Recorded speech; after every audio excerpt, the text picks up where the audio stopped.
नमस्कार, आप देख रहे हैं एबीसी न्यूज। मैं हूं आपके साथ उमेश गोस्वामी। 7 चरणों के लोकसभा चुनाव के लिए आज दूसरा इम्तिहान है और देश भर के 13 राज्यों में 88 सीटों पर सुबह 7 बजे से जनता वोट की चोट कर रही है। जनता जनार्दन अपना प्रत्याशी, अपना नेता चुनने के लिए घरों से बाहर निकलकर मतदान केंद्रों पर पहुंच रही है और लगातार वोटिंग प्रक्रिया चल रही है। आपको बता दें कि देश के 13 राज्यों में 88 सीटों पर आज चुनाव हो रहा है। कई प्रत्याशी मैदान में है, कई दिग्गज चुनावी मैदान में है। राहुल गांधी की प्रतिष्ठा आज दांव पर लगी हुई है। वायनाड में भी वोटिंग प्रक्रिया चल रही है। इसके अलावा 8 केंद्रीय मंत्रियों की प्रतिष्ठा भी आज दांव पर लगी है।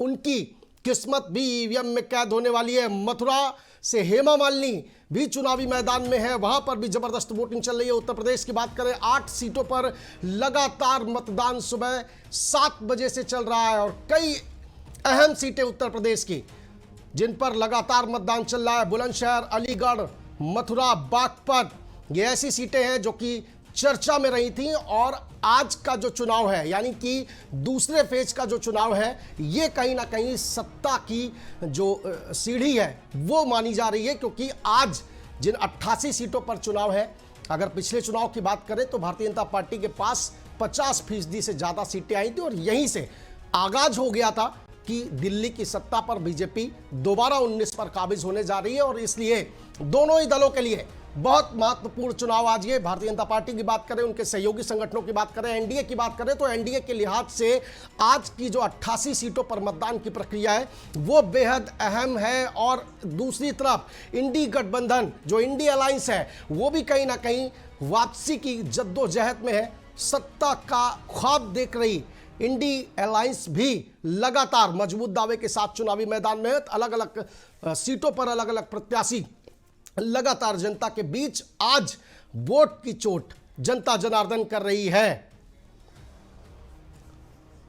और इस बीच बड़ी खबर आ रही है, मतदाता सूची को लेकर समस्याएं आ रही है। हेमा मालिनी ने यह बड़ा आरोप लगाया है। इसरो प्रमुख एस सोमनाथ ने मतदान किया है, तो मतदान की प्रक्रिया चल रही है। लगातार दिग्गज मतदान की अपील भी कर रहे हैं और जो अपने अपने क्षेत्र में जाकर वोट भी डाले हैं। बागेश्वर धाम के पीठाधीश्वर धीरेन्द्र कृष्ण शास्त्री ने भी वोट डाला है। मध्य प्रदेश के खजुराहो के पोलिंग बूथ में ये बाबा ने वोट डाला है। मथुरा में अभिनेत्री और भाजपा उम्मीदवार हेमा मालिनी ने भी मतदान किया है। मथुरा में लोग उत्साह के साथ वोट डाल रहे हैं। हेमा मालिनी का बड़ा बयान सामने आया है, क्योंकि लगातार सुबह 7 बजे से ही हेमा मालिनी की गतिविधियां अपने चुनावी क्षेत्र में बूथों पर लगातार सक्रिय रही है, वो नजर आ रही है। इसरो प्रमुख ने भी वोट की चोट की है। एस सोमनाथ ने मतदान की भी अपील की है।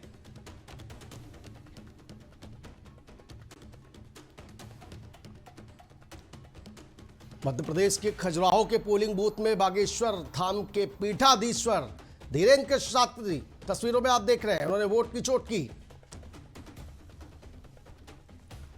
और सनातन धर्म की बात करते अक्सर दिखाई पड़ते हैं धीरेन्द्र कृष्ण शास्त्री। हेमा मालिनी को इस वक्त आप देख रहे हैं, उन्होंने भी मतदान किया और लोगों से मतदान की अपील भी की है। साफ तौर पर कहा है कि स्वस्थ लोकतंत्र चुनने के लिए, अपना प्रत्याशी चुनने के लिए लोग घरों से निकलें और वोट की चोट करें।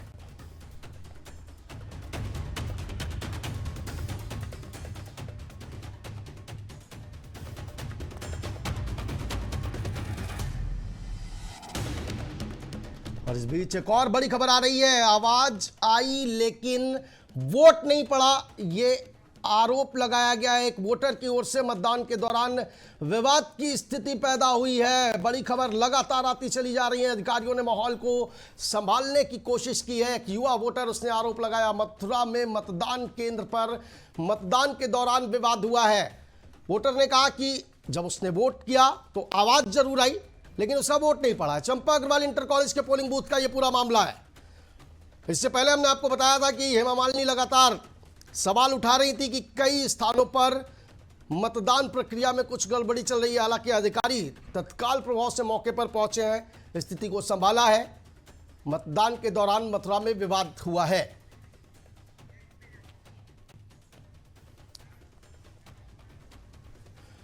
तो लोकसभा चुनाव के दूसरे चरण की वोटिंग लगातार जारी है और इन सब के बीच सुप्रीम कोर्ट का एक बेहद अहम फैसला भी अब से कुछ देर पहले आया है। सुप्रीम कोर्ट ने एक याचिका को खारिज कर दिया गया है। मांग की गई थी कि बैलेट पेपर से चुनाव कराया जाए या फिर ईवीएम से वीवीपैट जो मशीनों से जो पर्ची निकलती है उसका मिलान किया जाए। सुप्रीम कोर्ट ने सख्त लहजे में इनकार कर दिया है, सभी याचिकाओं को खारिज कर दिया और एक नसीहत भी दी है कि लगभग 98 करोड़ मतदाता है हिंदुस्तान की अगर बात करें, और ऐसे में 98 करोड़ मतदाताओं के विश्वास पर कहीं ना कहीं ये चोट होगी और शक की निगाह से देखना ईवीएम को गलत है।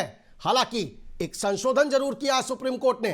पहले चुनाव प्रक्रिया के बाद 30 दिनों तक जो ईवीएम मशीनें हैं उनको सुरक्षित रखा जाता था, ताकि अगर कोई भी प्रत्याशी अगर किसी सीट पर गड़बड़ी का आरोप लगाता है तो उन 30 दिनों के भीतर उसकी जांच की जाएगी।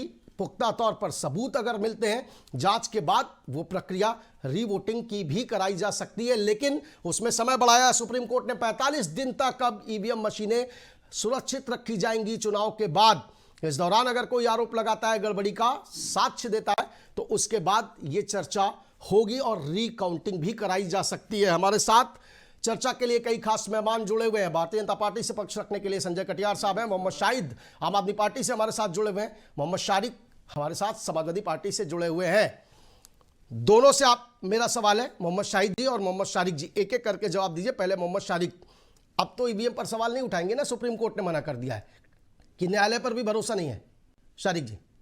देखिए, हम लोग तो हमेशा जो है माननीय न्यायालय के फैसलों का सम्मान करते हैं, उन पर यकीन करते हैं। अगर माननीय सुप्रीम कोर्ट जी ने ये बात कही है तो हम लोग उसको एक्सेप्ट करते हैं और उन्होंने जो वक्त बढ़ाया है उसका भी हम स्वागत करते हैं। देखिए, ये जो पिटिशन जो है दाखिल की गई, ये कहीं ना कहीं जनता की वजह से, जनता ने जो आवाज़ उठाई थी, उनको लगता था कि मेरा वोट कहीं और चला गया, मेरा वोट कहीं और इस्तेमाल हो गया, इसलिए ये सब पिटिशन दाखिल की गई थी। लेकिन माननीय सुप्रीम कोर्ट ने जो भी जो फैसला दिया उसको सभी लोग मानेंगे। और आज जो लोकतंत्र का महापर्व है, इसमें जो है सबसे पहले तो मैं अपील भी करूंगा कि हमारे सभी देशवासियों को जहां जहां चुनाव हो रहा है सभी को बढ़ चढ़ का हिस्सा लेना चाहिए, क्योंकि इस वोट के माध्यम से हम सरकार को बदलाव परिवर्तन करते हैं। जिससे बहुत से प्रदेशों में सुबह से बहुत अच्छी वोटिंग प्रतिशत हो रही है। जैसे केरला जैसे अगर प्रदेश की बात की जाए तो जहाँ पर शिक्षा स्तर 100% है, वहां पर जो है वोट की अहमियत समझते हुए उन्होंने सुबह से ही मतदान ज्यादा बढ़ा दिया। अभी उत्तर प्रदेश की हमारी वोटिंग परसेंटेज थोड़ी कम जो है शुरू से चल रही है। गाजियाबाद के अंदर की बात की जाए तो जिस पिछले जो है जब चुनाव हुए थे 2019 के, तो वहाँ के जो है लोगों ने बहुत ज्यादा वोट दिया था और वहाँ के जो प्रत्याशी जीते थे काफी ज्यादा वोट से जीते थे। लेकिन आज सबसे ज्यादा उत्तर प्रदेश में कम पोलिंग वहीं पे हो रही है, तो कहीं ना कहीं मतदान के अंदर वो उत्साह वहाँ पे नहीं दिखा, क्योंकि भारतीय जनता पार्टी के जो सांसद रहे थे जिनका टिकट भी काट दिया गया, उसकी वजह से भी कहीं ना कहीं जो लोगों में नाराजगी रही। अरे तो साहब, तो ये तो उनकी समस्या है ना? नहीं, तो ये तो उनकी समस्या है कि मौजूदा सांसद का उन्होंने टिकट काट दिया। आप कह रहे हैं इसलिए जनता घरों से वोट करने नहीं निकली, यानी कि भारतीय जनता पार्टी के प्रशंसक और उनके वोटर्स थे वो जो उत्साह था कहीं ना कहीं उन्होंने काम नहीं किया। तो वहां की जनता नाराज है कि हम आखिर वोट देते हैं और हमारे वोटों का इस्तेमाल सही नहीं होता, हमारे मुद्दों को जो है यानी कि आपसे भी सहमत नहीं है ना? आप ये कहना चाह रहे हैं और आप इस बात को मान रहे हैं कि जनता आपसे सहमत नहीं है, जो उनका प्रत्याशी था उसका वोट काट दिया गया और इसलिए वो जनता निकली नहीं। यानी कि आप ये कह रहे हैं आपके प्रत्याशी से भी सहमत नहीं है, मोहम्मद शारिक जी? फिर से एक बार कहें। यानी कि जनता आपके प्रत्याशी से भी सहमत नहीं है, आप ये कहना चाह रहे हैं क्या? नहीं, ऐसा नहीं। मैंने कहा ना, वहां पे जो है नाराजगी हो जाती है जब पिछले 10 साल का रिकॉर्ड देखा जाए तो जब मोहम्मद शाहिद जी मुस्कुरा रहे हैं, ठीक है, ओके, विश्वास नहीं होता है तो फिर ऐसा हो जाता है। लेकिन आपकी बात से शायद सहमत नहीं है, ठीक है मोहम्मद शाहिद, ओके, वापस आऊंगा। मोहम्मद शाहिद जी, सबसे ज्यादा ईवीएम को लेकर के हो हल्ला आम आदमी पार्टी ने मचाया पिछले दिनों। अब सुप्रीम कोर्ट ने साफ तौर पर कह दिया है कि किसी भी तरह की बैलेट पेपर से चुनाव की मांग नहीं की जाएगी और जो याचिकाएं थी खारिज हो गई हैं। अब तो सवाल नहीं उठाएंगे ना? नहीं, देखिए, आप एकदम सही कह रहे हैं। हम सवाल क्यों उठा रहे हैं और क्या उठा रहे हैं, क्योंकि हमें पीछे जो एविडेंस मिले हैं उसके आधार पर हम सवाल उठा रहे हैं। वोटिंग परसेंट जहां बहुत कम होना था वहां बहुत ज्यादा हो गया, इसलिए हम सवाल उठा रहे हैं। जहां पर उनको वोट कम करने थे वहां उनको बहुत ज्यादा पड़ रहे थे, इसलिए हम सवाल उठा रहे थे। सवाल उठाने का लॉजिक मेरा ये नहीं था कि वोटिंग मशीन कहीं पर गड़बड़ है कहीं नहीं है। हम तो ये चाहते थे कि निष्पक्ष चुनाव हो, अच्छी तरह से चुनाव हो। आज बड़ी बड़ी कंट्रीज हैं, वहां भी निष्पक्ष चुनाव होता है और बैलेट पेपर से होता है। ठीक है, भारत के साथ 2 दर्जन और ऐसे देश हैं दुनिया में जहां पर ईवीएम से भी चुनाव होता है ना, उसका भी उदाहरण दीजिए। 2 दर्जन और क्या नाम है, और 1998 में राज्यों में 1999 में लोकसभा चुनाव में पहली बार ईवीएम का प्रयोग किया गया था। उसके बाद 14 तक आपने आवाज नहीं उठाई थी। नहीं, खैर, 14 तब तक तो आप आवाज अस्तित्व उठाई में ही नहीं थी, थे। नहीं मैं समझ रहा, उस समय हम नहीं थे, कहीं पर भी नहीं थे, कोई पार्टी नहीं थी। उसके बाद कांग्रेस आई तो बेईमानी कहां से चालू हुई? जरूरी थोड़ी जब शुरू से बेईमानी चालू हो। ईवीएम कोड तो दिखाया है, साइंटिस्टों ने दिखाया है, वैज्ञानिकों ने दिखाया कि बेईमानी इसमें हो सकती है। हमें शंका है कि इसमें सर बेईमानी 16 हो साल सकती में है। आपको बेईमानी नहीं दिखी और इधर 10 साल में ईवीएम में अब बेईमानी दिखने लगी। जब चुनाव आयोग बुलाता है कि सभी राजनीतिक दल को जब चुनाव आयोग बुलाता है कि साहब आइए और दिखाइए कि कैसे हैक की जा सकती है, कैसे गड़बड़ी की जा सकती है, तो कोई जाते नहीं है सब आप लोग। मैं कानपुर में हूँ। मैं ईवीएम मशीन की जगह जो हमारा संगठन है उसमें मैं भी यहाँ हूँ कानपुर में। जो ईवीएम मशीन हमारे अंडर में पिछले 6 महीने से हम लोग देखने जा रहे हैं कैसे क्या करते हैं क्या नहीं करते हैं। हमारी सील भी लगती है जब भी खोलने से पहले। वो तो सब पूरा संग्रह है, पूरी तरह सुरक्षित है। I am very about this thing कि आपके आंखों के सामने ट्रांसपेरेंसी दिख रही है। स्पष्ट किया गया था ना चुनाव आयोग की ओर से कि इस ईवीएम को हैक नहीं किया जा सकता है साहब। पहले राज्यों में आती है, उसके बाद जिलों में बढ़ती है, उसके बाद कौन से बूथ पर कौन सी ईवीएम जाएगी ये मैन्युफैक्चरर को नहीं पता है। कौन सा प्रत्याशी होगा, किस दल से होगा। आज सुप्रीम कोर्ट ने 30 दिन से 45 दिन किया ना। हाँ जी, हमारी थोड़ी सी बात मानी ना। ऐसा नहीं कि 30 दिन से आप समझे मेरी बात, क्यों मानी 45 दिन? उनको लगा कि ठीक है हमें इनको समय देना चाहिए, इनके साथ ठीक है सर, दिल को सुकून देने के लिए गालिब ख्याल अच्छा है, ठीक है, कह सकते हो। ओके, मैं उसकी बात मानता हूँ। जी ओके। संजय कटियार साहब, विपक्ष ने एक याचिका दायर की थी तमाम सहयोगी दलों ने और सुप्रीम कोर्ट ने आज जो खारिज कर दिया है। लेकिन एक वक्त था ईवीएम पर सवाल तो आपने भी उठाए थे साहब। 2009 में लालकृष्ण आडवाणी जी ने पूरी एक किताब लिख दी थी और चुनाव आयोग से मांग की थी कि महाराष्ट्र में चुनाव ईवीएम से ना करा करके बैलेट पेपर से कराए जाए। देखिए, कभी कोई चीज़, जब नई चीज़ कभी आती है उसका परीक्षण होने के बाद या उसका अनुभव होने के बाद, विश्वसनीयता कायम होने के बाद कोई सवाल उठाए, वो बेईमानी है। और इन लोगों ने कब उठाया? 2014 में जैसे ही मोदी जी आए और चुनाव जीते, हर चुनाव में इनका एक ही रोना, सारे विपक्षियों का एक ही रोना था, ईवीएम खराब, बेईमानी हो रही।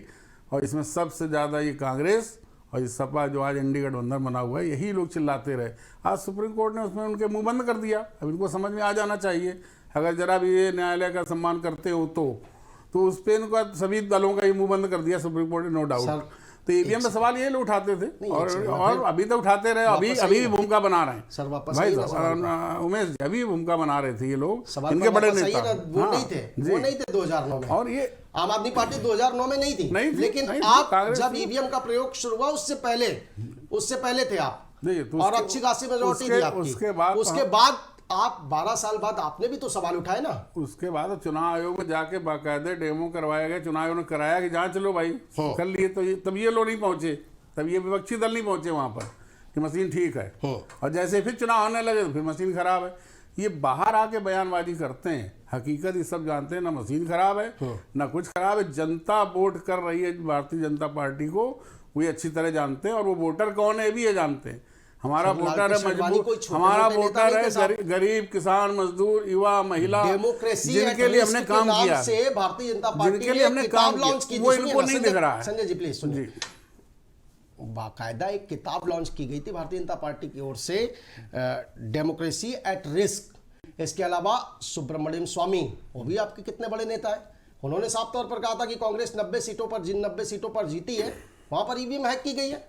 तो पहले तो आप ही आरोप लगाते रहे, और अब जब विपक्ष आरोप लगा रहा है तो आप कहते हैं कि नहीं, ये भरोसा नहीं करते लोकतंत्र पर। वो विषय चैप्टर ही क्लोज हो गया ना, सुप्रीम कोर्ट ने कह दिया, उस पर चर्चा विषय नहीं बचा ना उमेश जी। अब आप दूसरी बात में रहिए, तो ये तो ईवीएम मामला खत्म हो गया, सुप्रीम कोर्ट ने अपना लाइन दे दी, बात समाप्त हो गई।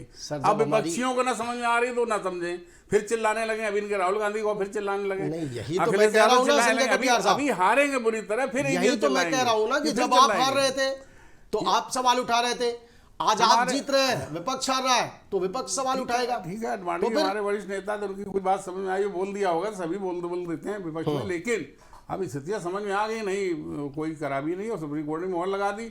और हम भी जानते थे कोई बेईमानी नहीं, वोट कर रहा, लाइन लगाकर जनता वोट कर रही हमारे कामों पर, हमारे विश्वास पर, मोदी पर विश्वास पर। अब इनको बुरा लगता है, ईवीएम मशीन खराब हो जाती है, हारते ये हैं, आरोप ईवीएम पे लगा देते या किसी अन्य पे लगा देते हैं, तो वो इनका सगल है। ओके। मोहम्मद शारिक, पिछले 6 से 7 दिनों से जो राजनीति की, सियासत की रणनीति में जो अंतर आया है सभी राजनीतिक दलों की, मैं किसी एक की बात नहीं कर रहा हूं, विकास मोदी की गारंटी से चुनाव शुरू हुआ था भारतीय जनता पार्टी का, वो हिंदू मुस्लिम पर आ गया।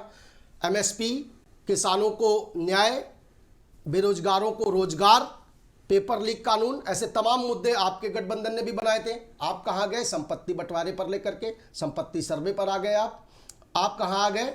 आप आरक्षण, एक बार फिर मुस्लिम रिजर्वेशन की आपने मांग कर दी।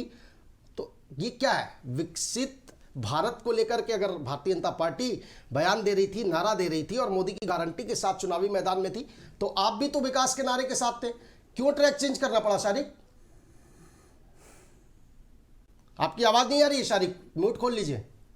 हम विकास के नारों के साथ निकले थे और आज भी विकास के नारों के साथ है, लेकिन जहां जब कहीं प्रचार प्रसार होता है तो कोई हमें इस तरह की हमें बात रखनी पड़ती है जिसकी उम्मीद होती है जनता को। और अगर आपने रिजर्वेशन की बात करी तो ये आज से नहीं जाने पिछली कितनी सरकारों से ये बात हो रहा है, लेकिन उसका लाभ हमें नहीं मिल पाता है। तो इसलिए चर्चा की गई कि जो है आपकी हो सकता हो वो लाभ दिया जाए, क्योंकि ये बात भारत के गृह मंत्री जो है अमित शाह जी के द्वारा अभी हाल ही में जो चुनाव हुए थे उससे पहले ये चर्चा की गई थी कि हम मुस्लिम रिजर्वेशन खत्म कर देंगे। तो कहीं ना कहीं इसकी वजह से भी ये बात संतुष्ट जो है किया जाता है कि नहीं, ऐसा कुछ भी नहीं, हम इनकी मंशा को कामयाब नहीं होने देंगे, इसलिए ये बात की जाती है।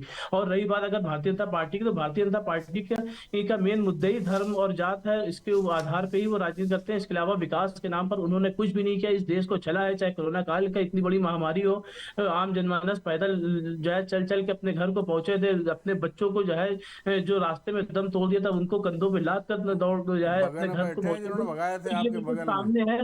और फिर आखिरी में जब विकास उनका जो है बिल्कुल खोखला हो जाता है, झूठे वादे उनके सामने हो जाते हैं, तो फिर आखिरी में उनको मजबूरन इस तरह की बातें करनी पड़ती है, क्योंकि उनका मेन मकसद ही जो है भारत को बांटना है। बांट कर उस भारत को अपना राज करने की कोशिश करते हैं। जो अंग्रेजों की योजना थी उसी योजना के तहत भारतीय जनता पार्टी काम कर रही है। हमारी एकता अखंडता को तोड़ने का काम कर रहे हैं। लेकिन गठबंधन की अगर बात की जाए, गठबंधन ने कोई तरह का बयान नहीं किया। उन्होंने उन्हीं मुद्दे पे बात की गई जो पूर्व में इस मुद्दों की चर्चा की गई है, उस पर गठबंधन ने बात की। लेकिन जो है भारतीय जनता पार्टी ने भी अपनी पूर्व के मुद्दों पे चर्चा की, जो हिंदू मुस्लिम से करके उस देश पे काबिज हुए, उन्होंने वही किया। देखिए, जिसके जो मुद्दे होते हैं पुराने, वो मुद्दे अपने नहीं छोड़ते। भारतीय जनता पार्टी का जो है नफरत का मुद्दा है, तो वो फिर हर चुनाव में जो है दिखाते हैं।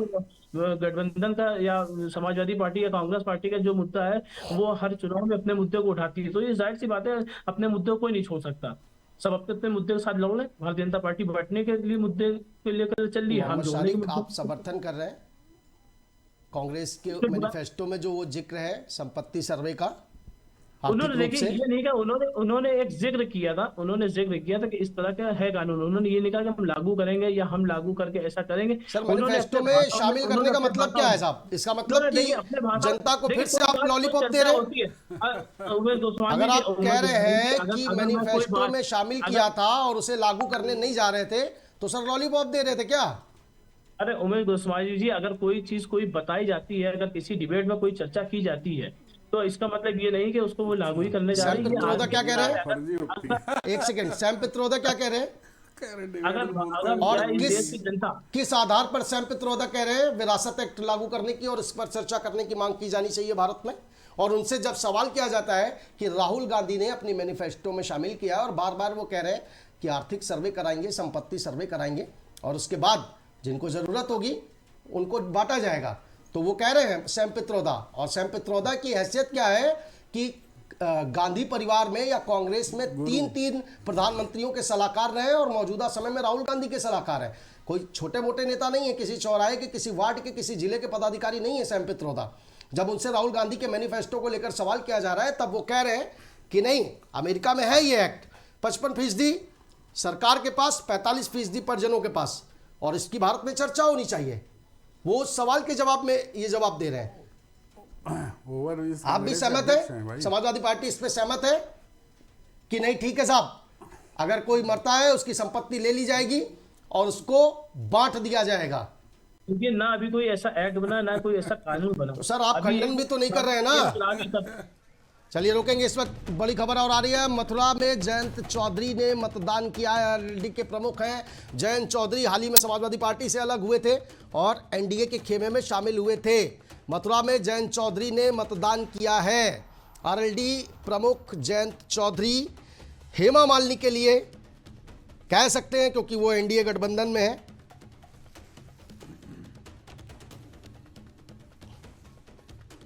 तस्वीरें हम आपको दिखा रहे हैं। आरएलडी प्रमुख जयंत चौधरी मतदान करने पहुंचे थे और मथुरा में जयंत चौधरी ने वोट डाला है।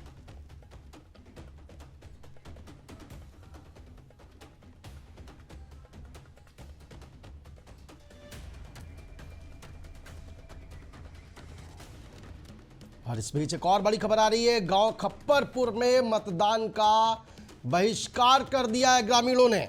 साफ तौर पर कहा है कि गांव में विकास नहीं तो वोट नहीं। मथुरा में कई जगह से बहिष्कार की खबरें सुबह से आ चुकी हैं। ग्रामीणों ने वोट का बहिष्कार किया है। गांव में विकास नहीं इसलिए वोट नहीं।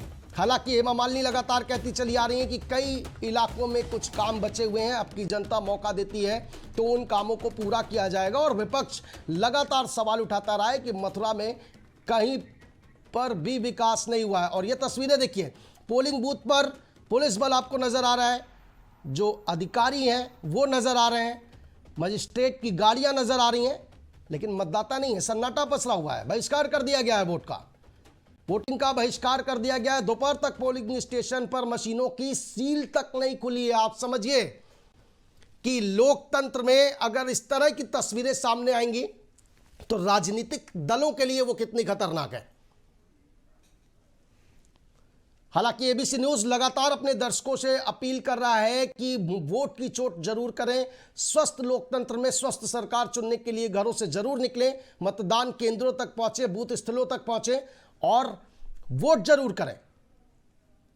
ये तस्वीरें लोकतंत्र के लिए बेहद शर्मनाक है क्योंकि इस तरह से अगर मतदान का बहिष्कार होगा, और ये एक ऐसी तस्वीर नहीं है, अलग अलग जिलों में इस तरह की तस्वीरें सामने आई है, अलग अलग राज्यों से इस तरह की तस्वीरें सामने आई है जहां जनता जनार्दन ने वोटिंग का बहिष्कार कर दिया है। और साफ तौर पर इसके पीछे की वजह क्या है ये किसी से छिपी नहीं है, बताने की जरूरत नहीं है। जब दावे जरूर किए जाते हैं राजनीतिक दलों की ओर से कि अंतिम पंक्ति में खड़े व्यक्ति तक विकास की गंगा पहुंचा दी जाएगी, सराबोर कर दिया जाएगा विकास के दावों से, लेकिन हकीकत क्या है वो तब पता लगती है जब ऐसी तस्वीरें सामने आती हैं।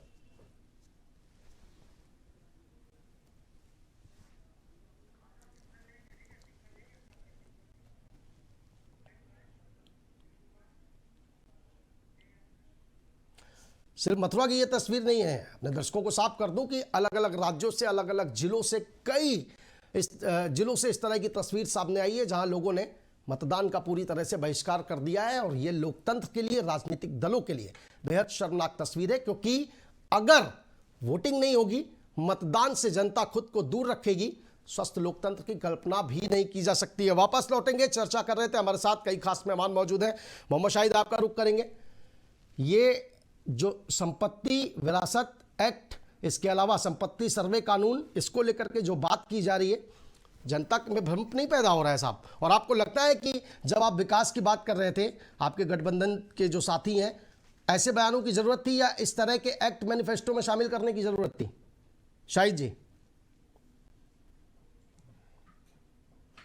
आपकी आवाज नहीं आ रही है, म्यूट खोल लीजिए अपना। शाहिद जी, म्यूट मेरा खुला हुआ है, आवाज नहीं आ रही है? Okay, hello, please continue. आ रही है। मैं ये कह रहा हूँ कि मैनिफेस्टो को इतना तोड़ मरोड़ के पेश किया गया है पब्लिक के सामने और भ्रम फैलाया जा रहा है जो कांग्रेस ने सर अपना मैनिफेस्टो दिया हुआ है। उस मैनिफेस्टो में स्पेशली बोला गया है कि हम उन सभी लोगों की प्रॉपर्टी की जांच करेंगे जो लीगल इलीगल प्रॉपर्टी ज्यादा बना के बैठे हैं। उसको उन्होंने दूसरे वजह में ले लिया, मोदी जी ने उस वजह को दूसरे में ले लिया, उसको बना के उन्होंने दिया हुआ है। सर क्या बात कर रहे हैं सर, क्या बात कर रहे हैं शाहिद साहब? और मुझे तो हैरानी हो रही है, और हैरानी इसलिए हो रही है क्योंकि आप दोनों ही, समाजवादी पार्टी भी और आप भी, इस गठबंधन से पहले आप ही के नेता कहा करते थे कि कांग्रेस सबसे ज्यादा भ्रष्ट पार्टी है और सोनिया गांधी को जेल भेजने के लिए ही हम सत्ता में आए हैं। अरविंद केजरीवाल का बयान था। इसके अलावा अखिलेश यादव हाल ही में महाराष्ट्र में अभी चुनाव हुए थे, राजस्थान में हुए थे। राजस्थान में अखिलेश यादव कहकर के आए थे कि कांग्रेस से बचकर रहना, उसको वोट मत देना, बहुत चालू पार्टी है। सर आज आपकी सियासी मजबूरी है, आप डिफेंड कर रहे हैं और उसके अलावा जो मैनिफेस्टो में शामिल है उसको डिफेंड कर रहे हैं आप और कह रहे हैं कि गलत है। और सारिक साहब तो साफ कह रहे हैं कि नहीं मैनिफेस्टो में है लेकिन उसे लागू नहीं किया जाएगा, केवल बताने के लिए है। सर उसका प्रकरण समझिए ना, क्या किसी प्रॉपर्टी की जांच नहीं होनी चाहिए देश में? आप बताइए सर, प्लीज समझा दीजिए साहब। क्या प्रॉपर्टी की जांच नहीं होनी चाहिए पूरे देश में? बिल्कुल समझा दीजिए सर, जांच कराइए ना। क्रांतिकारी एक्सरे कराने के बाद, बयान सुनाऊं क्या? एक्सरे कराऊंगा और उसके बाद पता लग जाएगा माइनॉरिटीज के पास क्या है और उसके बाद किसको किसकी जरूरत है, उसके बाद क्रांतिकारी कदम उठेगा और सब में बंटवारा किया जाएगा। सर ये कौन सी बात होती है? हमने अपनी मेहनत से कमा करके रखा है, अपने बच्चों के लिए रखा है और उसके बाद सरकार उस पर सर्वे करके और उसको ले करके अगर किसको बांटेगी साहब? आप दीजिए ना, आप अपने कोटे से दीजिए। जो प्रॉपर्टी जो बंदा डिस्ट्रीब्यूट नहीं कर पाएगा कि ये मैंने लिए कि नहीं लिए, डिस्प्यूट प्रॉपर्टी की बात हो रही है। उन प्रॉपर्टी सर की कहीं बात जिक्र नहीं है ना, इसीलिए या तो आप मैनिफेस्टो पढ़ करके आइए शाहिद साहब मैंने पढ़ा हुआ और दिखाइए, या तो मैं कहिए मैं आपको दिखाऊं, बिना पढ़े या तो आप देखिए मैनिफेस्टो में क्या है। उसमें क्या, उसमें मेंशन पढ़िए, देखिए क्या तो यानी कि आप सारिक साहब को गलत ठहरा रहे हैं, उनको यानी कि नहीं पता है। और जी ये एनडी गठबंधन ओके, आपस संजय में कटियार साहब। आपस ये एनडी गठबंधन का आपस में ही पता नहीं है मैनिफेस्टो में क्या, मुस्लिम लीग का मैनिफेस्टो है, कांग्रेस का, और आप इंडी गठबंधन इसी में कंफ्यूज है कि हमने दिया क्या। और मोहम्मद सारिक अभी बेशर्मी से कह रहे थे डिबेट में, जो बोल दिया जाता है जरूरी थोड़ी उसको किया जाए। हद है भाई, हम तो सामने आ गया कि आप विकास की बात करने की बात करते हैं, विकास आप बोलते हैं, झूठ बोलते हैं। और हम तो विकसित भारत की बात लेके चले हैं, हम तो 2037 तक की बात कर रहे हैं, हम तो आने वाले 100 दिनों में क्या करेंगे वो भी बात कर रहे हैं। अब बोलिए बताइए, आपको वो शांति सुने मोहम्मद सारिक साहब गलत आपका मौका आएगा तो बोलिएगा ना, मैं मौका भाषण दूंगा। दे रहे थे अभी पूरे देर ओके। तक और मैं भाषण दे रहे थे तब मैं चुप बैठा था।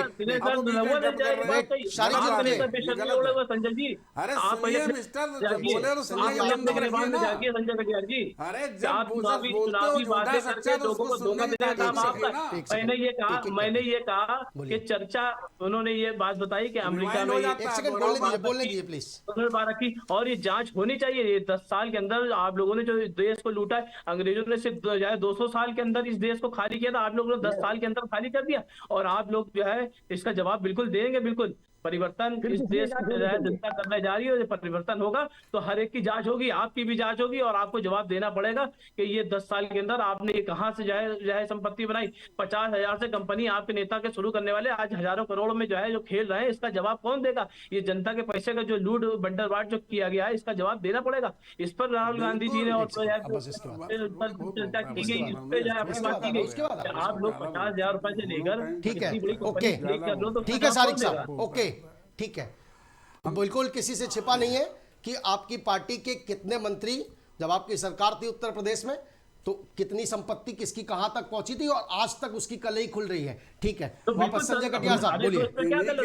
आप प्लीज सारिक जी की आवाज डाउन करिए प्लीज। सारिक जी आपका टर्न हो गया ना, आप प्लीज। कांग्रेस के दामाद साहब रॉबर्ट वाड्रा 7 लाख लगा के 500 करोड़ की संपत्ति अर्जित करते हैं हरियाणा में और जेल से बेल पर बाहर हैं। इनके 1700 करोड़ रुपए की संपत्ति है। साहब डालिए अभी Rahul Gandhi national Herald case में जेल से बेल पर बाहर हैं और बड़ी बेशर्मी के साथ गठबंधन में बने हुए सपा नेता ऐसी बातें भूल रहे हैं, झूठ पे झूठ, और आप पार्टी इनको डिफेंड कर रही है। और यही आप पार्टी, केजरीवाल पानी पी पी के कोसते थे सोनिया गांधी को जेल भेज दूंगा, रामलीला मैदान में गालियां दे देकर थकते नहीं थे, सारे नेता चोर हैं। और जाके सबसे पहले 19 साल सरकार बनाई, आज 19 साल गठबंधन में बैठ गए, और जबकि इनके नेता खुद आज जेल में हैं, शराब कांड में हजारों करोड़ों का घोटाला करके, चाहे मनीष सिसोदिया हो, चाहे केजरीवाल हो, चाहे के कविता हो, दुनिया का तंत्र इनका भ्रष्टाचार देख रहा, पूरा देश देख रहा है। सजा याफ्ता इनके साथ आपके लालू यादव, सजा याफ्ता चारा चोर, और आप उसको भी हजम कर के बैठे हुए हैं, साथ में जुड़े हुए एक सिर्फ सत्ता पाने के लिए जनता को किसी तरह लूटें, फिर आगे हम लूटना शुरू करें, आतंकवाद को पालने लगे, बम फटने लगे जगह जगह। अरे शायद जी इसके बाद मुख्तार अंसारी जैसे लोगों को पैदा करने लगे, सपा का सपना है मोहम्मद अतीक जैसे फिर से पैदा हो जाए इस देश के अंदर, उत्तर प्रदेश के अंदर, ये आपका सपना है। और वायनाड से अभी भाग रहे हैं राहुल गांधी, आज वहां वोटिंग हो रही, देखिए टाइमिंग देखिए उमेश जी, क्यों वहां से आ रहे हैं। अब पता चला शिवगा छोड़ा राम मंदिर जाएंगे, तब नहीं गए, अब ये वोटिंग हो जाएगी वायनाड में, आप समझिए उस मंतव्य को, तब ये जाएंगे राम मंदिर में दर्शन करने के लिए, वोट बैंक ना बिछड़ जाए। ये है राहुल गांधी की स्ट्रेटजी कि वहां पर वोटिंग हो जाए, उसके बाद हम जनता को मूर्ख बना के अमेठी में फिर पर्चा दाखिल कर देंगे और राम मंदिर दर्शन करने जाए, उत्तर प्रदेश जनता को मूर्ख बनाने लगेंगे। मोहम्मद शाहिद सवाल तो उठेंगे ना, ये सारे नाटक नहीं चलने वाले भाई, मोहम्मद शाहिद बिल्कुल सवाल उठेंगे। ओके, मोहम्मद शाहिद सवाल उठेंगे ना कि जब राहुल गांधी राम मंदिर निमंत्रण जाएगा तब इनकार कर देंगे, और चुनावी माहौल में अभी तक उत्तर प्रदेश से दूरी बनाए हुए थे, आज वायनाड में वोटिंग हो रही है, उसके बाद राहुल गांधी राम मंदिर जाने के लिए तैयार हो गए, तो जनता क्या नहीं देखती है क्या सर? ये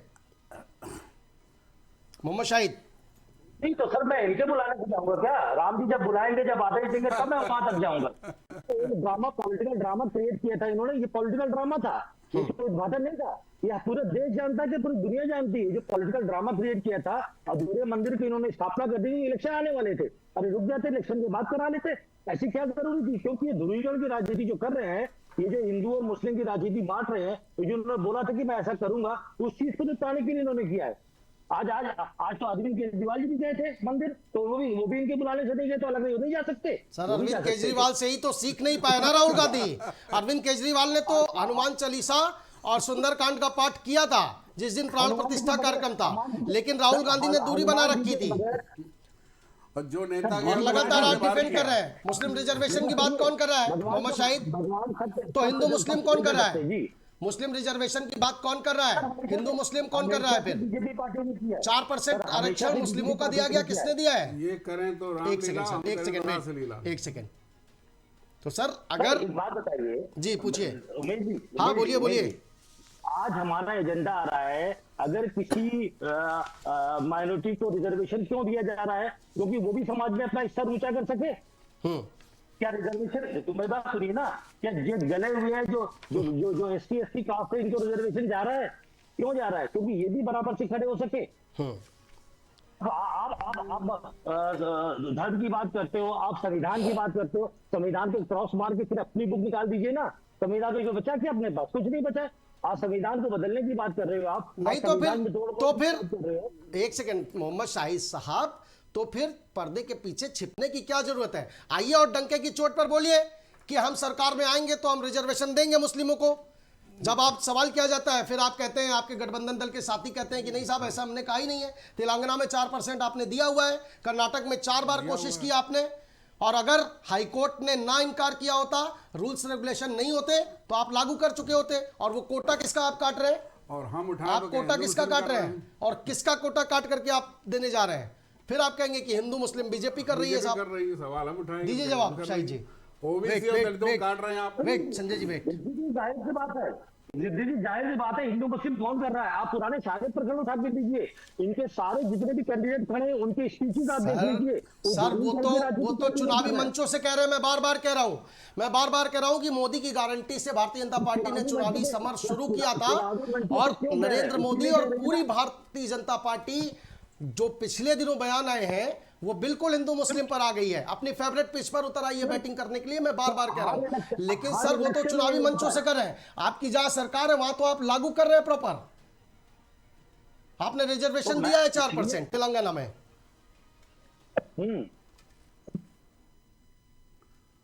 रिजर्वेशन पहले भी चल रहा था। कर्नाटक में ओबीसी का आरक्षण क्या नहीं काटा गया? 930 सीटें थी मेडिकल पीजी में, 150 सीटें मुस्लिमों के लिए आरक्षित कर दी गई। कितने % कोटा हुआ? दलितों का भी छीना, ओबीसी का भी और सर किसका कोटा था? किससे लेकर के आपने किसको दिया? 85 जातियां मुसलमानों की, सबको आपने बैकवर्ड में डाल दिया, पिछड़े वर्ग में डाल दिया। उमेश जी स्टेट कोटा है ये जो उन्होंने डाला, ये स्टेट कोटा में मुझे लगता है मोहम्मद शाहिद, आज आपकी सियासी मजबूरी हो सकती है, लेकिन चुनाव बाद अगर कुछ बातें नहीं बनती है तो मैं दावे के साथ कह सकता हूं कि इन्हीं सवालों पर आप उंगली उठाएंगे और इन्हीं दावों पर, इसी मैनिफेस्टो पर आप सवाल खड़े करेंगे। लेकिन ठीक है संजय कटियार साहब, ओके शाहिद जी, ओके शाहिद जी, आ रहा हूं, वापस आ रहा हूं। ओके, देश की बात है, पब्लिक परेशान क्यों है? देश का मुद्दा समझिए क्या है। आप सेंट्रलाइज मुद्दे स्टेट में, देश का मुद्दा है, हर सर आदमी मुद्दे परेशान से है। तो आप ही भटकाते हैं ना, मुद्दे से तो आप ही भटकाते हैं, सनातन विरोधी बयानबाजी करते हैं। आपके जो सहयोगी दल है, स्टालिन ने क्या कहा था, उसके बाद प्रियंक खड़गे ने क्या कहा था सर सनातन को लेकर के, आपके ओर से कभी भी आवाज नहीं उठाई गई, खंडन नहीं किया गया, किसी बड़े नेता ने नहीं किया, माफी नहीं मांगी, क्या उसमें अपमान नहीं हुआ? तो हिंदू मुस्लिम की शुरुआत नींव किसने रखी साहब? उसके बाद राहुल गांधी अगर वाराणसी में कह रहे हैं कि नहीं मैं वहां पे निकलता हूं तो उत्तर प्रदेश के युवा नशेड़ी दिखते हैं मुझको, जवाब देगी ना साहब जनता? मंदिरों में छेड़ने जाते हैं लड़कियों को, मंदिरों में लड़कियों को छेड़ने जाते हैं आपके नेता के पास। सर खेलने की तो बात करिए ही नहीं। राहुल गांधी ने बोला सर, राहुल गांधी ने कहा साहब, ऑन रिकॉर्ड है। एक सेकंड सुनिए ना मोहम्मद शाहिद, राहुल गांधी ने कहा ना कि मंदिरों में जो युवा जाते हैं वो महिलाओं से अभद्रता करने जाते हैं, आरएसएस में महिलाओं का सम्मान नहीं होता है, महिलाओं को कभी शॉर्ट में मैंने नहीं देखा है, राहुल गांधी का बयान है। राहुल गांधी लंदन में बैठकर हिंदुस्तान की न्याय व्यवस्था पर, न्यायपालिका पर, चुनाव आयोग पर, इस देश की एजेंसियों पर सवाल खड़े करते हैं साहब। क्या जनता नहीं देखेगी मोहम्मद शाहिद? चाइना डेलीगेशन छुप छुप के मिलते हैं, वो तो सरकार जान जाती है, तब आप बताते हैं, कबूल करते हैं। ओके, जैसे बिरयानी खाने पाकिस्तान जाएंगे और यहाँ जाके नखरे दिखाएंगे। अरे छोड़िए साहिब जी, छोड़िए, डिप्लोमेसी आप नहीं समझोगे। एक सेकंड, तो कह रहे सर चंदा चोरी ऐसे नहीं लगी हुई है, आप गिरबान में डाल के चंदा वसूलों को सब दिखाई दे रहा है, ठीक है। पब्लिक को दिख गया है। वो जेल में ये कौन सी डिप्लोमेसी है संजय कटियार साहब? एक सेकंड रुकिए ना, एक सेकंड शाहिद साहब रुकिए प्लीज, एक सेकंड प्लीज। डिप्लोमेसी है आप कह रहे हैं? जिन्ना की मजार पे फूल चढ़ाने लाल कृष्ण आडवाणी पहुंचते हैं, जसवंत सिंह पहुंचते हैं, वो कौन सी डेमोक्रेसी है? निकल चुका देश और दुनिया उस सर किया तो हुआ है ना, आपके शीर्ष नेता रहे। कुछ नहीं होने वाला, मेन बात जो चल रही है, इसके अलावा राजस्थान के बसवाड़ा में नरेंद्र मोदी जब खुलकर कहते हैं कि आपकी संपत्ति पर कांग्रेस की नजर है और उनको दे दी जाएगी जिनके ज्यादा बच्चे हैं, तो उन्होंने कहा ज्यादा बच्चे हैं जिनको, उनको दे दी जाएगी, मुसलमानों को दे दी जाएगी, देश के प्रधानमंत्री को इस, और यही वजह कि इसी ने नोटिस दिया है। उमेश जी, ज्यादा बच्चे शब्द कहते ही इन लोगों के इंडी गठबंधन को मिर्चें क्यों लगी? ज्यादा बच्चे में कहाँ आ गया? इन्होंने तो अगर समझ लिया, अगर कैसे समझ लिया कि इसमें कौन वर्ग है? तो अगर कांग्रेस चोर की दाढ़ी में तिनका है और उनको समझ में आ गया कि सारा किस तरफ है मोदी जी का। मुसलमान शब्द का भी तो प्रयोग किया है। इसका नहीं, मुसलमान शब्द नहीं कहा उन्होंने, कहा ज्यादा ना फिर साहब देख, सिर्फ मोदी ने कहा ज्यादा बच्चे वालों को दे दिया जाएगा। चलिए मैं कोशिश करूंगा देख लीजिए कि वो राजस्थान के वो बाइट आपको सुना पाए जिसमें नरेंद्र मोदी ने शब्द का प्रयोग किया है। 10 सेकंड, सैम पत्तेउदा ने जो कहा कि यहाँ पर अमेरिका में पद्धति लागू है और ये राहुल गांधी गुरु है, और राजीव गांधी भी गुरु हैं और वो बड़े नेता और ओशियन कांग्रेस के अध्यक्ष हैं, ओवरसीज कांग्रेस के अध्यक्ष हैं, तो महत्वपूर्ण विषय और इनके थिंक टैंक, कांग्रेस के थिंक टैंक हैं। उन्होंने कहा जिम्मेदारी से, राहुल गांधी से ज्यादा बड़ा बयान है उनका, उनकी ताकत है। मैंने अभी किया ना सर सवाल उनसे, अब नरेंद्र मोदी पर तो आपको बोलना पड़ेगा ना, अमित शाह पर आपको बोलना पड़ेगा, जेपी नड्डा पे आपको बोलना पड़ेगा, योगी आदित्यनाथ पर आपको बोलना पड़ेगा।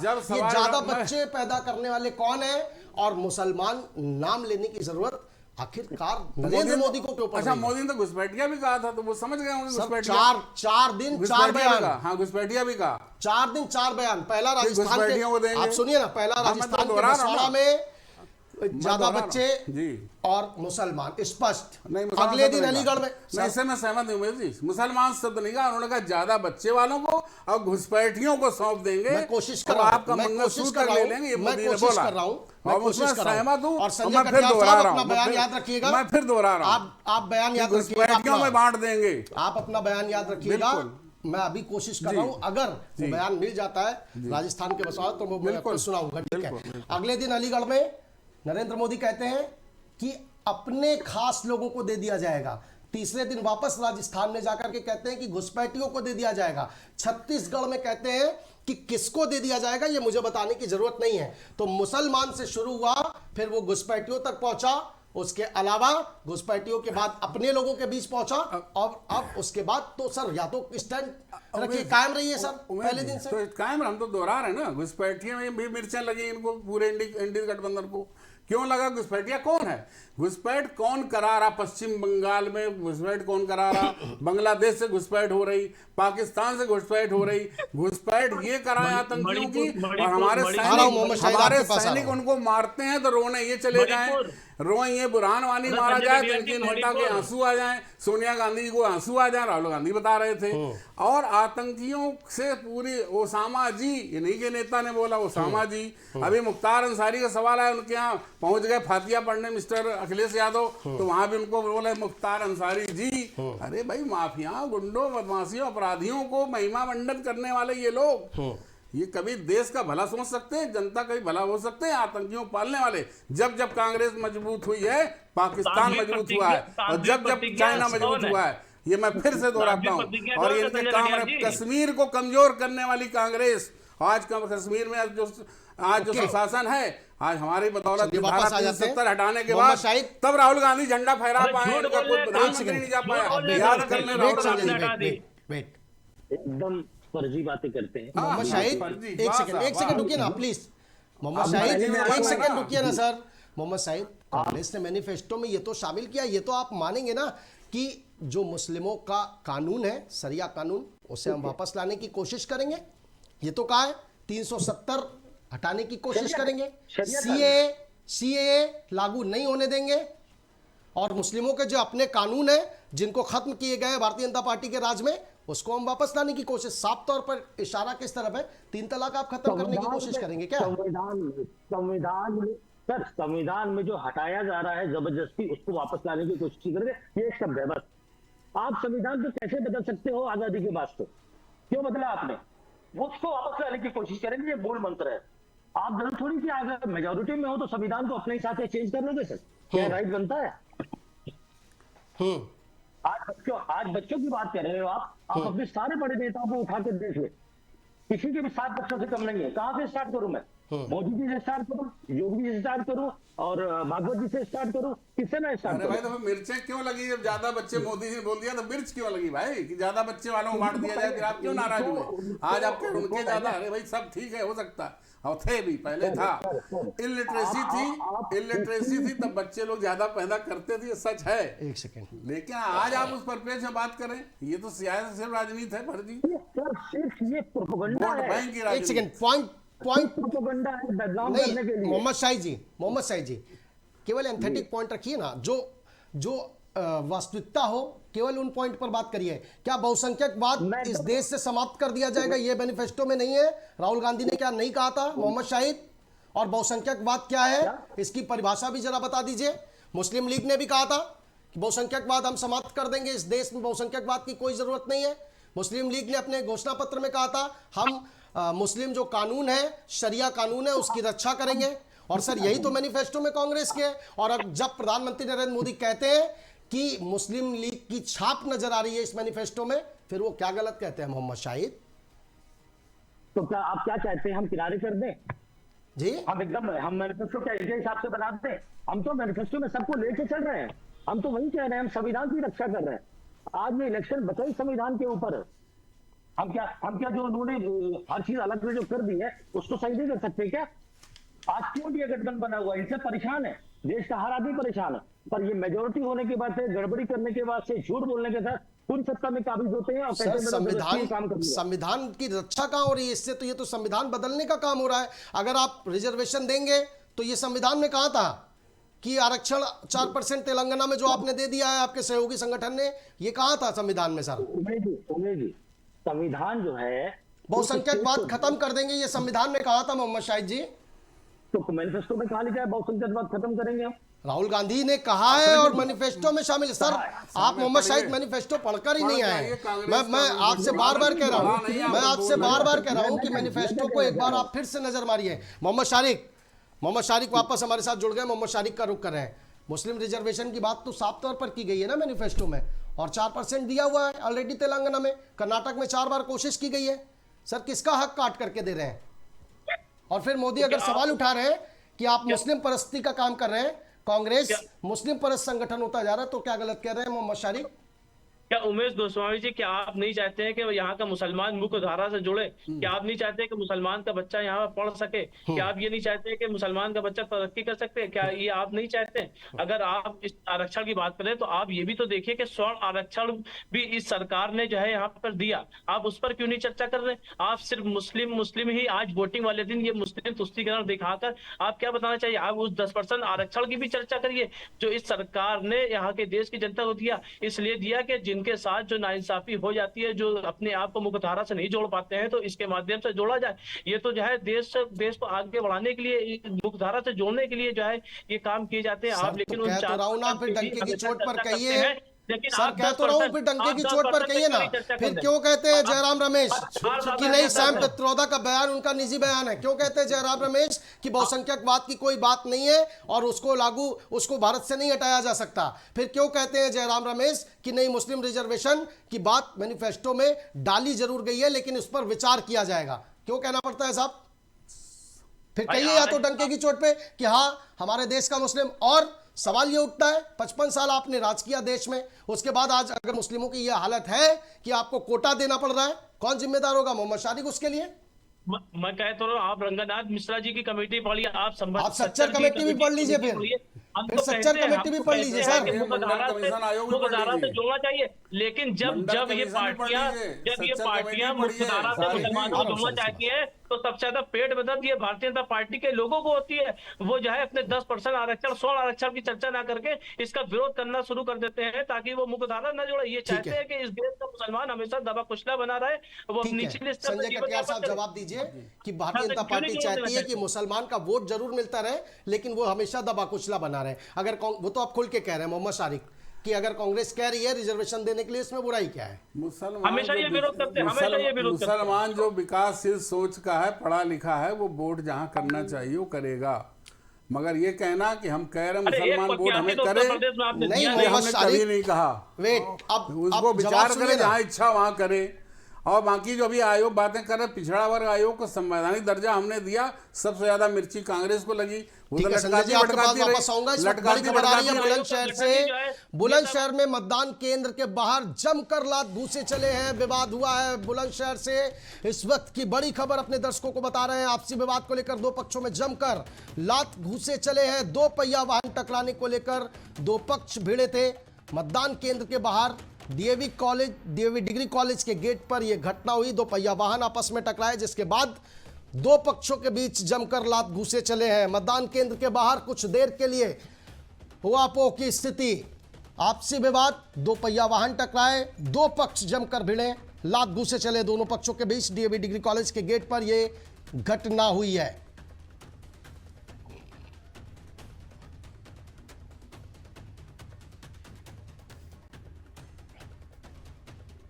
बुलंदशहर में आपसी विवाद, दो पहिया वाहन टकराने के बाद दो पक्ष भिड़े हैं, जमकर मारपीट हुई है, लात घूसे चले हैं दो पक्षों के बीच। कुछ देर के लिए मतदान भी प्रभावित हुआ है और डीएवी डिग्री कॉलेज के बाहर का ये पूरा मामला।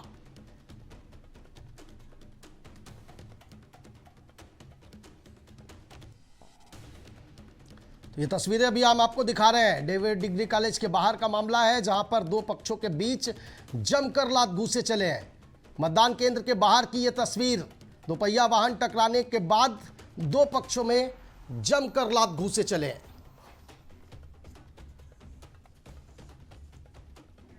चर्चा में वापस आएंगे। संजय कटियार साहब, बड़ा आरोप लगा रही है समाजवादी पार्टी कि आप नहीं चाहते कि मुसलमान इस देश का आगे बढ़े, वो आप चाहते हैं कि दबा कुचला रहे, वोट आपको जरूर चाहिए। संजय कटियार जवाब दीजिए। वोट कभी हमने नहीं कहा कि हमें इनका वोट चाहिए। हमने तुष्टीकरण की बात कभी की ही नहीं कि हमें इनका वोट चाहिए तो इनको हम तुष्टीकरण कर रहे हैं। संतुष्टीकरण का काम करती भारतीय जनता पार्टी। समान रूप से विकास का लाभ, समान रूप से योजनाओं का लाभ, समान रूप से समाज में सुरक्षा, समान रूप से नौकरियां, समान रूप से रोजगार।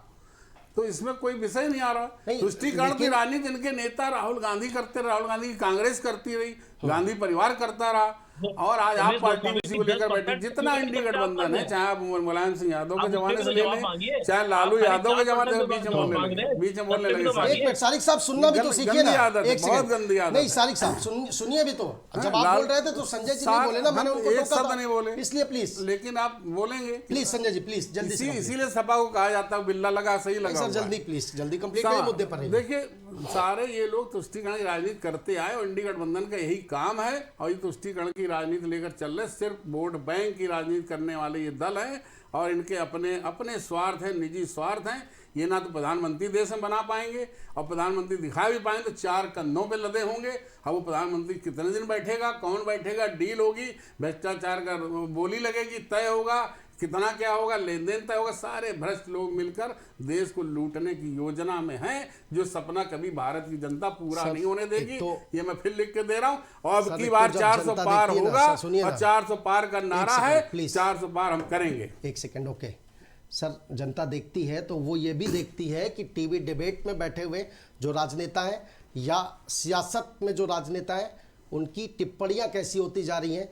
भाषा पर नियंत्रण नहीं बचा है, बेहुदा टिप्पणियां शुरू हो गई हैं। सर प्लीज़ सभी मेहमानों से निवेदन है, अपने शब्दों पर प्लीज़ थोड़ा सा ध्यान रखिए। और मोहम्मद शारिक आपके पास वापस आ रहे हैं।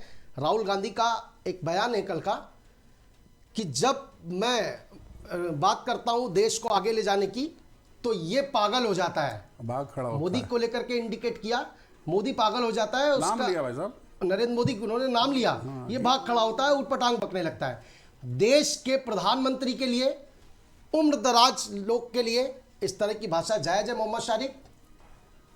और राजनीति में ये स्तर होना चाहिए? नाम कतई नहीं लिया है। अरे भाई झूठों भी की नहीं फौज लिया, ये जमा है मैंने- यार। दिखवा दो भाई, उमेश जी को दिखवा दो बयान राहुल गांधी का। जब भी नहीं, राहुल गांधी बयान दिखा दो गांधी हो, इनको। राहुल गांधी हो या अखिलेश यादव हो, सर या पहली अरविंद चीज तो आप केजरीवाल लोग हो, प्लीज ये जब रिक्वेस्ट वो है, देश होमवर्क के करके लिए आया करिए कार्य गांधी करते बयान हैं, डिबेट में। तो क्या होता है, ये प्लीज, देश की झूठ जनता बोल और ये ने तीनों देखा मेहमानों से कि मैं कह रहा अरविंद केजरीवाल हूं, को जेल के अंदर डाल क्योंकि दिया। राहुल गांधी ने भी इस शब्द का प्रयोग किया, नाम लिया, नाम दर्ज नरेंद्र करा। मोदी ने भी मुसलमान कहा था, और मोहम्मद शाहिद साहब मैनिफेस्टो नहीं, में वो मुसलमान जिक्र सबने कहा, है। लेकिन ये तो मैं मैंने सुना है। तीनों मेहमानों से कह रहा हूं, प्लीज होमवर्क करके आया करिए। और मोहम्मद शारिक, राहुल गांधी ने 3 बार नाम लिया, नरेंद्र मोदी भाग मैं जाता दावे है, के ये साथ पागल कह हो रहा जाता है, हूं, उल्टा और मैं सीधा आपको बोलने सुना भी लगता है। सकता हूं। ऐसे उमेश बोलता जी, है। प्लीज देख सकते हैं। उमेश जी, मैंने ये बयान सुना है। उन्होंने कहा कि जब मैं कोई भी देश के लिए कार्य करता हूँ तो वो जो है मुझे रोकने की कोशिश करता है, लेकिन जो नाम लिया है वो आगे जो है दूसरे समक्ष जो है भाषण में दूसरी चीज में लिया है। लेकिन इस बड़ी हैरानी होती है मोहम्मद शारिक साहब की, ये इस देश की सियासत से आप जोड़कर का देख रहे स्तर हैं। ये हो चुका है। राहुल गांधी संस्कारित आप पार्टी बेहुदा का बयानबाजी नहीं जो है। शुरू हो चुकी है। असंस्कारित बढ़ते आप नेता, जोड़ रहे हैं। असंस्कारित पार्टी, असंस्कारित उनका पालन पोषण आप हुआ इस बार है, जोड़ रहे देश हैं की मुझे भारतीय गोस्वामी जी। संस्कृति को नहीं सर, जानते, हम और में इसीलिए सब उल्टा सीधा व्यवस्था बोल रहे संजय हैं। कटियार साहब, पिता तुल्य गिरिराज व्यक्ति सिंह का को बयान गाली क्या देना, था, प्रधानमंत्री सोनिया गांधी को गाली लेकर के देना, क्या कहा इनका था शकल गिरिराज बन सिंह ने? चुका है, इनका संजय शकल कटियार बन साहब, चुका है। जी, गिरिराज सिंह का बयान वो भी आपको याद होगा ना, सोनिया गांधी को लेकर नस्ली टिप्पणी की थी, गोरी चमड़ी, साफ तौर पर कहा था कि अगर गोरी चमड़ी ना होती तो क्या शादी क्या, मतलब सर मैं उन शब्दों का प्रयोग नहीं कर सकता हूं जो देश के इतने तो बड़े मैं पदों इस पर पे सवाल उठाता बैठे हूं। राजनेता करने लगते हैं। सर 64 में शादी होने के बाद साक्षी महाराज ने क्या कहा था, सुब्रमण्यम स्वामी ने क्या कहा था? उमेश जी, सन 64 में शादी होने के बाद 84 तक सदस्यता क्यों नहीं ली,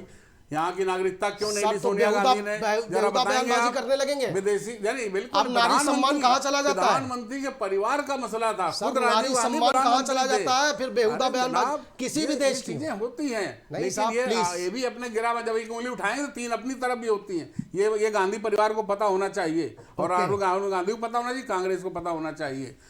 इस तरह के बयानबाजी करना है खराब है, और गाली ठीक है, देना तो ओके। निहायत खराब है। ओके, अब मोहम्मद शाहिद आपके पास आ रहा हूं।